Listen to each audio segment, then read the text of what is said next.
Good morning students. ਅੱਜ ਆਪਾਂ history ਦਾ 4th chapter Shri Guru Nanak Dev ji ਦੇ ਜੀਵਨ ਅਤੇ ਉਹਨਾਂ ਦੀਆਂ ਸਿੱਖਿਆਵਾਂ ਬਾਰੇ ਪੜ੍ਹਾਂਗੇ। ਠੀਕ ਹੈ।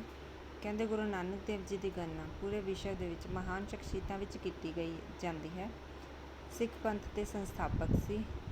ਉਹਨਾਂ ਦਾ ਜਨਮ ਉਸ ਸਮੇਂ ਹੋਇਆ 15ਵੀਂ ਈਸਵੀ ਦੇ ਵਿੱਚ, ਜਦੋਂ ਧਰਤੀ ਦੇ ਹਰ ਪਾਸੇ ਹਾਹਾਕਾਰ ਮੱਚੀ ਹੋਈ ਸੀ। ਲੋਕਾਂ ਦੇ ਵਿੱਚ ਅੰਧ ਵਿਸ਼ਵਾਸ ਬਹੁਤ ਜ਼ਿਆਦਾ ਵੱਧ ਗਿਆ ਸੀ।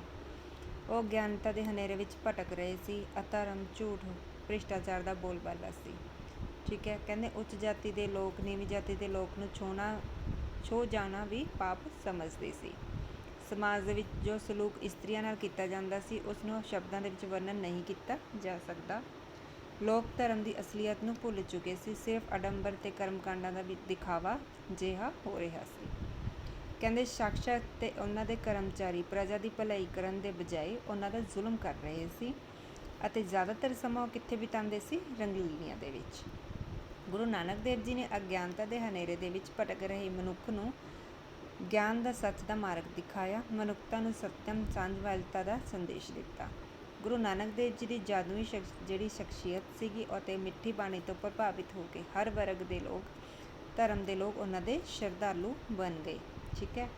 ਕਹਿੰਦੇ ਗੁਰੂ ਨਾਨਕ ਦੇਵ ਜੀ ਇੱਕ ਮਹਾਨ ਸਫਲਤਾ ਸੀਗੀ। ਇਸ ਕਰਕੇ ਕਹਿੰਦੇ ਗੁਰੂ ਨਾਨਕ ਦੇਵ ਜੀ ਨੂੰ ਵਿਸ਼ਵ ਇਤਿਹਾਸ ਦੇ ਵਿੱਚ ਉੱਘਾ ਸਥਾਨ ਪ੍ਰਾਪਤ ਹੈ। ਹੁਣ ਪੜ੍ਹਦੇ ਹਾਂ ਉਹਨਾਂ ਦੇ ਜੀਵਨ ਬਾਰੇ।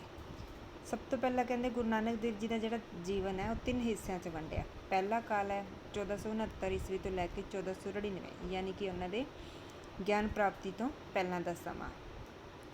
ਕਹਿੰਦੇ ਇਹ ਕਾਲ ਗੁਰੂ ਨਾਨਕ ਦੇਵ ਦੇ ਜਨਮ ਤੋਂ ਲੈ ਕੇ ਗਿਆਨ ਪ੍ਰਾਪਤੀ ਦੀਆਂ ਘਟਨਾਵਾਂ ਨਾਲ ਸੰਬੰਧਿਤ ਹੈ। ਦੂਸਰਾ ਕਾਲ ਹੈ 1499 ਤੋਂ ਲੈ ਕੇ 1521 ਈਸਵੀ ਤੱਕ, ਜਦੋਂ ਇਹ ਸਮਾਂ ਉਹ ਵੇਲਾ ਹੈ ਜਦੋਂ ਗੁਰੂ ਸਾਹਿਬ ਨੇ ਉਦਾਸੀਆਂ ਕੀਤੀਆਂ ਸੀ। ਠੀਕ ਹੈ।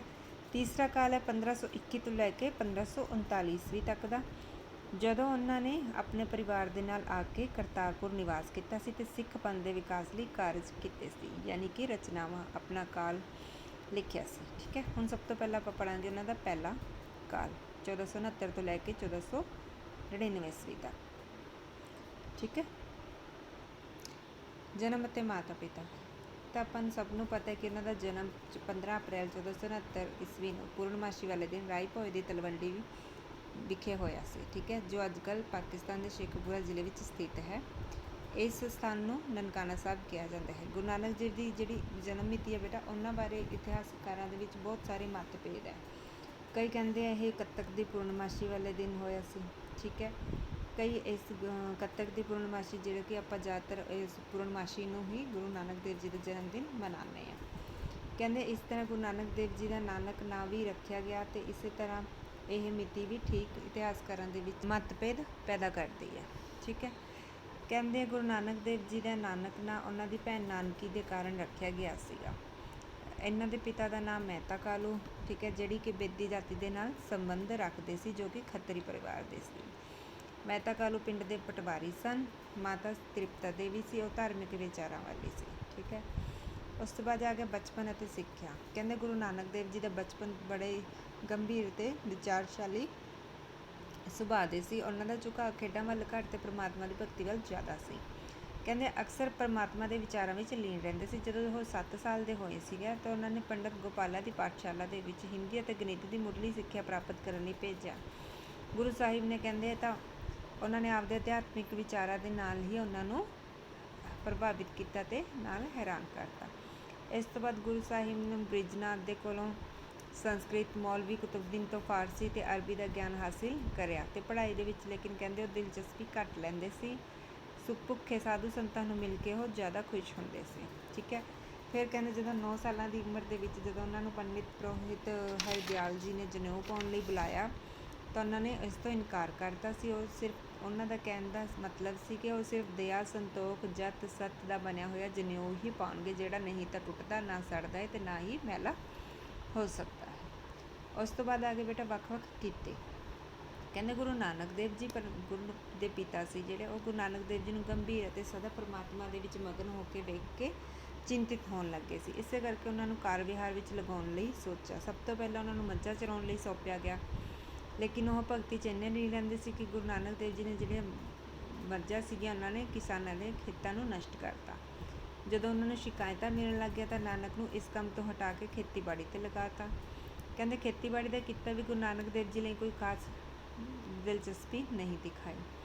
ਫਿਰ ਉਹਨਾਂ ਨੇ ਸੋਚਿਆ ਕਿ ਇਹਨਾਂ ਨੂੰ ਵਪਾਰ ਦੇ ਕੰਮ 'ਤੇ ਲਗਾਇਆ ਜਾਵੇ ਅਤੇ 20 ਰੁਪਏ ਦਿੱਤੇ ਅਤੇ ਕਿਹਾ ਕਿ ਕੋਈ ਲਾਹੇਵੰਦ ਸੌਦਾ ਕਰਕੇ ਆਓ ਅਤੇ ਉੱਥੇ ਮੰਡੀ ਭੇਜਿਆ।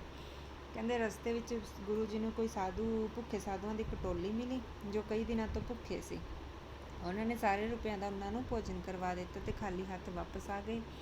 ਇਸ ਘਟਨਾ ਨੂੰ ਇਤਿਹਾਸ ਦੇ ਵਿੱਚ ਸੱਤਾ ਸੌਦਾ ਦੇ ਨਾਂ ਨਾਲ ਜਾਣਿਆ ਜਾਂਦਾ ਹੈ।